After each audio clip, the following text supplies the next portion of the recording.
Hora de cambio.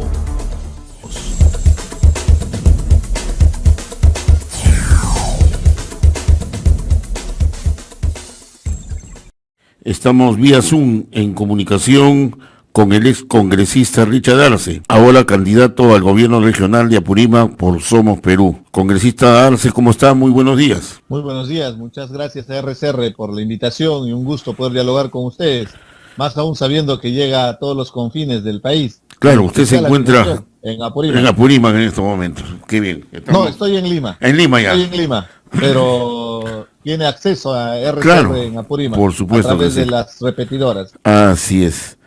Bueno, cuéntenos, usted fue congresista en el 2016, creo que por el Frente Amplio, una agrupación de tendencia izquierdista, y hasta que cerraron el Congreso, creo que ahí culminó la etapa congresal, ¿correcto? Sí, hemos participado en esta coalición de fuerzas políticas de izquierda, yo representando a mi movimiento regional. En el 2016 tuve el alto honor de representar a mi región, Apurímac, y estuvimos hasta el 2019, donde también tuvimos participación activa en el cierre del Congreso, ¿no? Para recordar nomás que fuimos los que le abrimos la puerta a Salvador del Solar para que pueda plantear la cuestión de confianza por todo lo que representaba, ¿no? Pero es una puerta que hasta ahora no se cierra. No, eso es lo que indigna, ¿no? Porque lo que esperamos del Congreso es que más bien desprendimiento, ¿no? Porque ese día perdimos el poder, perdimos el trabajo, pero primero está la patria por delante de cualquier tipo de interés, ¿no? Entonces, causa mucha preocupación que el Congreso haya abdicado en su rol de fiscalización y control político y esté permitiendo todo este desmadre con el gobierno de Pedro Castillo, ¿no? Ahora, ¿y cuál es el temperamento? Y hemos visto la reacción que ha habido en Junín, en Huánuco, en Puno, ahora el Cusco, bastiones importantes donde en forma holgada ganó prácticamente Pedro Castillo, y ahora le piden explicaciones, le piden resultados, y no hay, parece que no hay, y esto puede seguir prendiendo a otras regiones. ¿Cómo está el temperamento de Apurímac, amigo Richard Arce? Solo para precisarte que en Apurímac el Frente de Defensa también ya convocó un paro de 48 horas para el próximo 26 y 27 de abril. Así que la situación es compleja para el presidente. Pero regresemos al tema de Cusco, porque es emblemático por todo lo que ha representado en la votación y el respaldo contundente a Pedro Castillo para su elección. Lo más frustrante de toda esta situación es que evidentemente ha jugado con las esperanzas y las expectativas de una población, porque debes estar recordando el lanzamiento de la famosa segunda reforma agraria, claro, haciendo remembranza probablemente a lo que representó Velasco, ¿no? Y todo lo que representó en el Cusco, porque la reforma agraria tuvo un impacto social muy importante. Ahí está la FARTAC, ¿no? Está la Federación de Campesinos del Cusco, que es tradicional y conocida, pero Castillo, con varios compañeros de izquierda, recordemos bien, hicieron toda una parafernalia para lanzar en Sacsayhuamán, en la explanada de Sacsayhuamán, la segunda reforma agraria. Y el paro que estamos teniendo en segundo día por 48 horas es un paro agrario. ¿Por qué? Porque subieron los insumos agrícolas, no hay atención al sector agrícola, todo el programa de promoción, desarrollo que se pretendía es más de lo mismo. En realidad fue una estafa para la población del Cusco y con legítimo derecho el día de hoy se manifiesta. Ahora, esta situación de una segunda reforma agraria, y que hasta ahora no se ha explicado en qué consiste, al final de cuentas genera una expectativa, pero el desenlace, pues, de una destitución es peor, ¿no? Y ya no se le puede seguir repitiendo lo mismo a la población. Ahorita el presidente está reunido con un grupo de alcaldes que han ganado el premio a la excelencia, etcétera, y le sigue señalando de que no hay agua, los colegios están que se caen, no hay infraestructura en la educación, etcétera. Pero cosas que ya sabemos, ¿no? No es necesario que se nos esté repitiendo a cada rato. Para eso eligieron un presidente de izquierda, ¿no?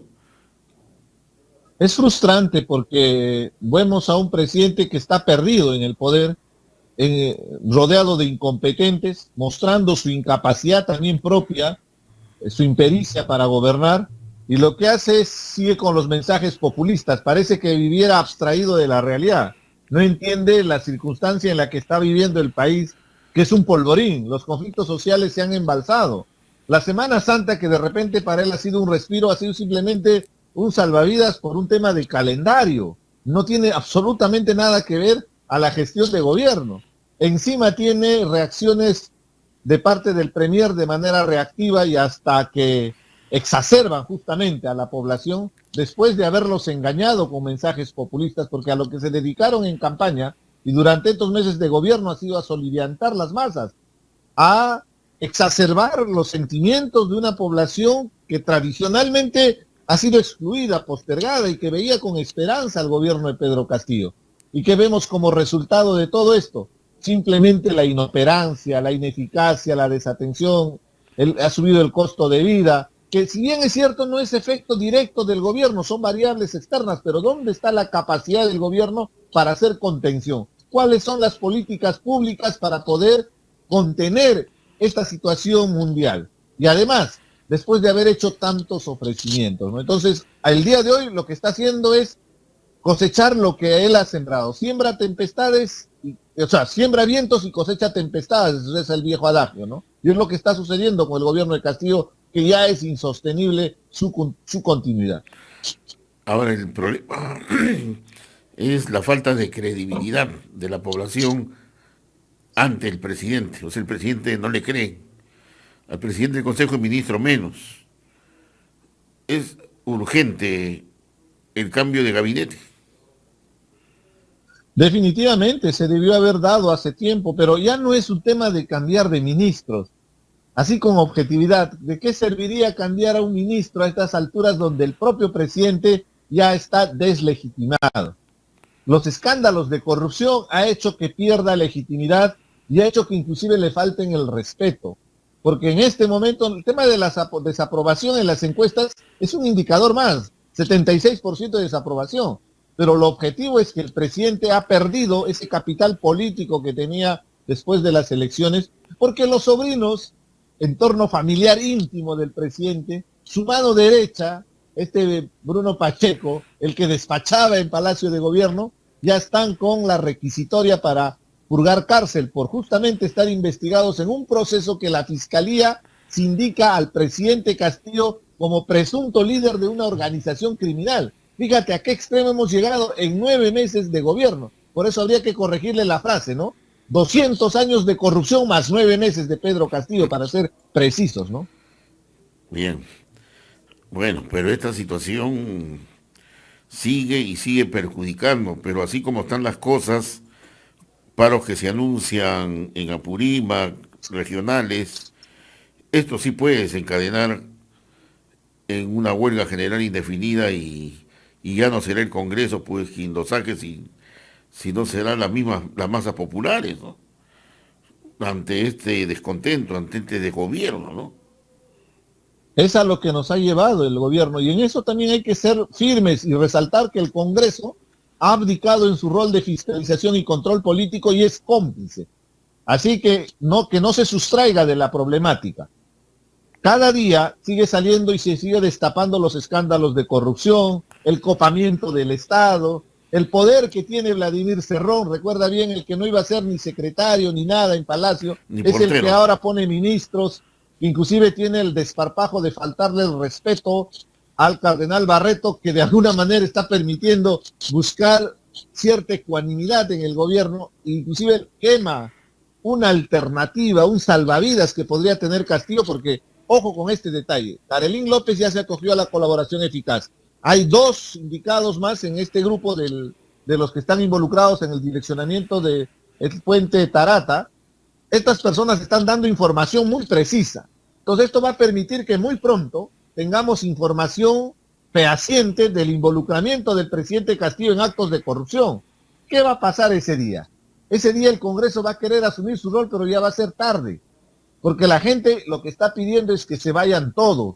Ya no es solamente el Ejecutivo, porque el Congreso tiene mucha ropa tendida y tiene evidentemente responsabilidad de todo este desmadre. ¿Por qué no cambiaron inmediatamente a todos esos ministros impresentables que nombraba Pedro Castillo si tienen los mecanismos constitucionales? Ah, claro, nos hemos enterado que hay los niños en el Congreso, hay los congresistas topos que reciben beneficios del gobierno, entonces evidentemente al final la gente en la calle lo que pide es que se vayan todos.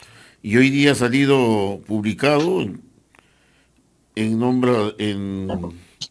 normas legales que lo han designado al doctor Hernán Yuri Condori Machado, o sea, el exministro, como asesor de la alta dirección general de Lima Este del Ministerio de Salud.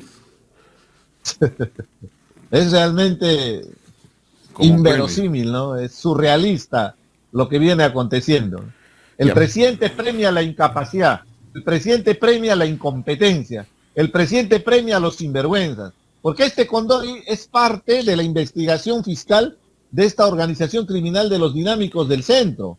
Entonces, evidentemente, lo que acá es la mano de Vladimir Cerrón, que está gobernando, es la mano que mece la cuna, el poder bajo la sombra.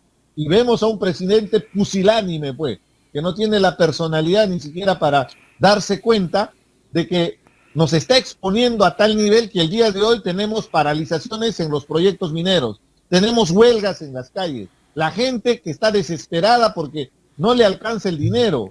Tal vez nosotros tengamos la oportunidad de comprar los 5 panes diarios, pero la gente ahora ya no puede comprar 5 panes, sino 3. El perjuicio es directo a los bolsillos de las familias más humildes, las que votaron por Pedro Castillo. Por eso la indignación, ¿no? Y que debería renunciar de una vez, pero no lo va a hacer, porque ni siquiera creo que tiene la catadura moral para hacerlo, y se está aferrándose al poder porque sabe que si sale de presidente va a ir directamente a la cárcel. Lógico, pero dentro de este escenario eh, sale Pedro Castillo, se cierra el Congreso, bueno, ¿y quién entra? Pues, ¿quién gobierna?